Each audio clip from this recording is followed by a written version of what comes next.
Welcome to this episode of Grassroots Advocacy. In our last session, we talked about advocating for your profession as it related to your fellow nursing assist or potential nursing assistants who are coming into the profession or looking at coming into the profession. And then we also looked at some discussion about how we advocate with the new nursing assistants that are just joining us.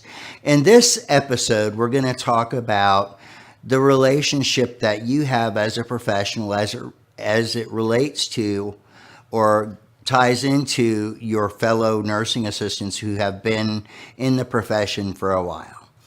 And so before we dive into that information, I'd like to give you some facts to think about. So we have had nursing assistants forever throughout history.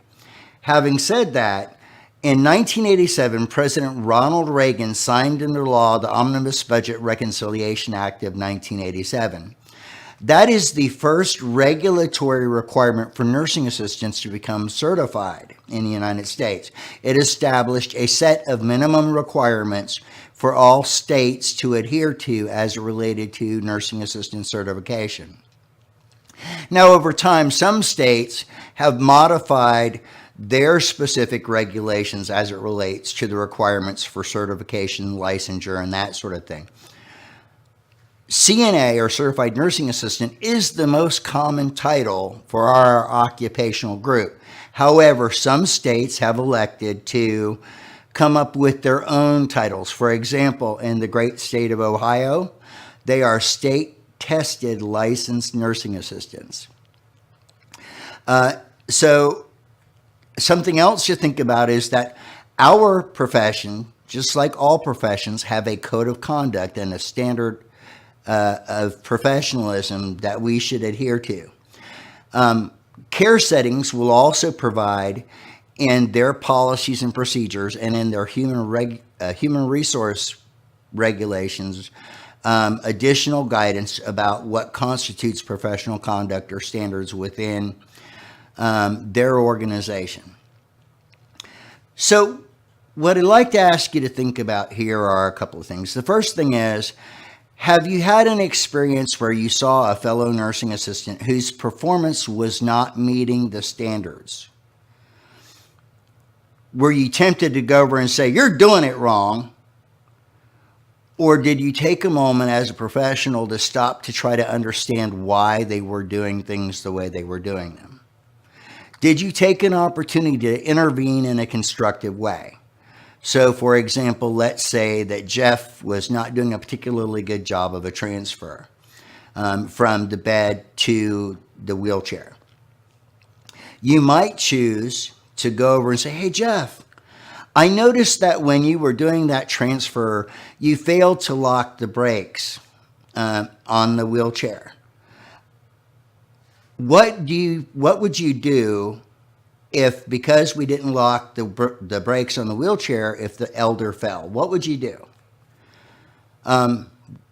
Is it possible that if that happened, you might not only hurt the elder, but you might hurt yourself? Then you might ask them, okay, what could we do differently so that we make sure that every time we're doing that transfer, we're locking the brake? In this way, you're helping your fellow nursing assistant to think through the right way to do things and to come up with solutions that help him or her to have a better result, to have a safer experience for the person they're caring for and for themselves. The next way I'd like you to think about this is, if you think about it, when we have some folks, perfect example. Oh my gosh, I just had this discovery moment. Perfect example. As I've been visiting with nursing assistants, one of the things I'm commonly hearing right now is, "These darn millennials, why don't they have any work ethic?"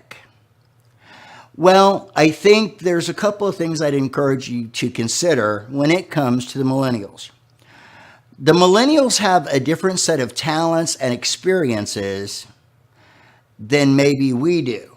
And so maybe we should start to build that working relationship with them not based on what we see as expectations, but based on what their talents are and how they fit into the overall delivery of quality of life and quality of care. So, for example, we're really fortunate here at NACA to have a really great guy on our team, and he's a millennial.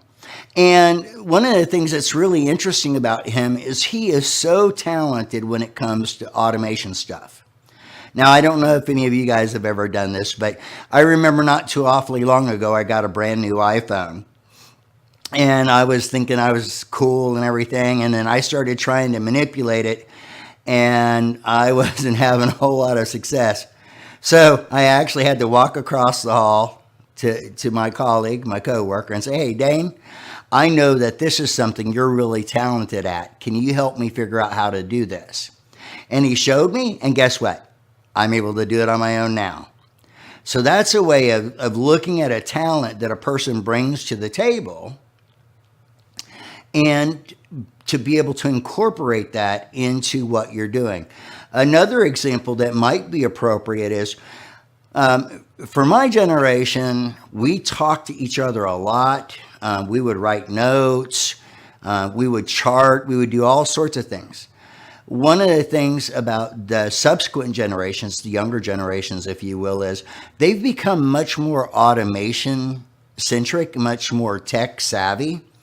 So they're able to get for example, get a text message on their phone, look at the text message and continue on with what they're doing. For a person like myself, I have to look at the text message and think about it for a minute and then type a response back. And I don't use abbreviations because I'm old school, so everything has to be spelled out and there has to be punctuation. No OMG for me. So that's, so look at those things that they're bringing to the table and capitalize on those talents, those skills, and those abilities. And over time, I would imagine that they will develop those work ethics that you are desiring. The next item I'd like you to think about when it comes to our peer group is setting up, giving something people to aspire to, as opposed to tearing people down. So what I mean by this in particular is, let's say for the sake of discussion that you observe one of your fellow nursing assistants who's doing something or who has done a series of things that you think are not great. You could go over and you could say, "Look, Betty, you're doing this, this, and this wrong." Or you could go over and you could say, "Hey, Betty, you are this close to being one of the best nursing assistants in our center. Once you address your attitude, once you figure out a way to do better, safer transfers, and once you are able to figure out a rhythm so that you're able to get all of your tasks accomplished, you will be a rock star."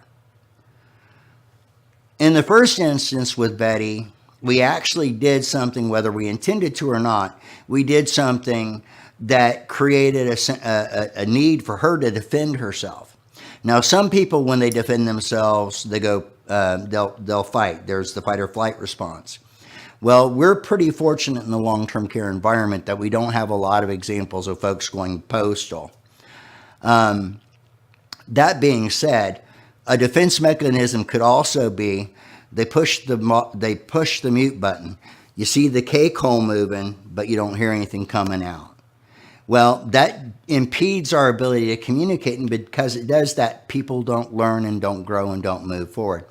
So if you use an aspirational approach to encourage them to be better, they're more likely to be better, and you're more likely to foster a relationship that's built on mutual trust and respect. And that's how we develop teams. I'd also like to ask you to think about this. There are a variety of, there's an old saying, there are a million ways to skin a cat. And to some degree, that's true.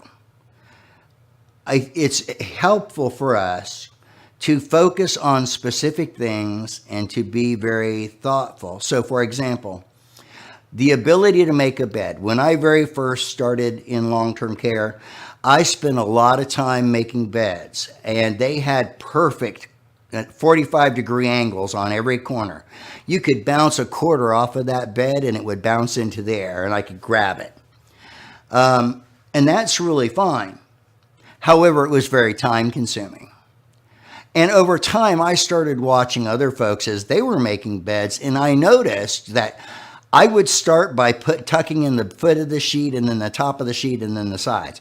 I watched another person who went around in a square, tuck in a side, tuck in the toe, tuck in the side, tuck in the head. So there's a lot of different ways of doing it. So maybe it's more important to focus on the outcome. So for example, with myself, in the instance where I was spending a lot of time making a bed, it would be very easy to say, you know, Jeff, man, you make a fantastic bed, but I'm not sure that you're not missing the point. The point is to create a bed that's free of wrinkles, bunches, and obstructions that might create pressure points or create skin compromise. And the other point is to do it in a way that's efficient so that you're able to get on to the next person you're caring for, the next task you're responsible for. So focusing on desired outcomes and those sorts of things. I also want to say one thing as I'm preparing for us to wrap up today, and that is this.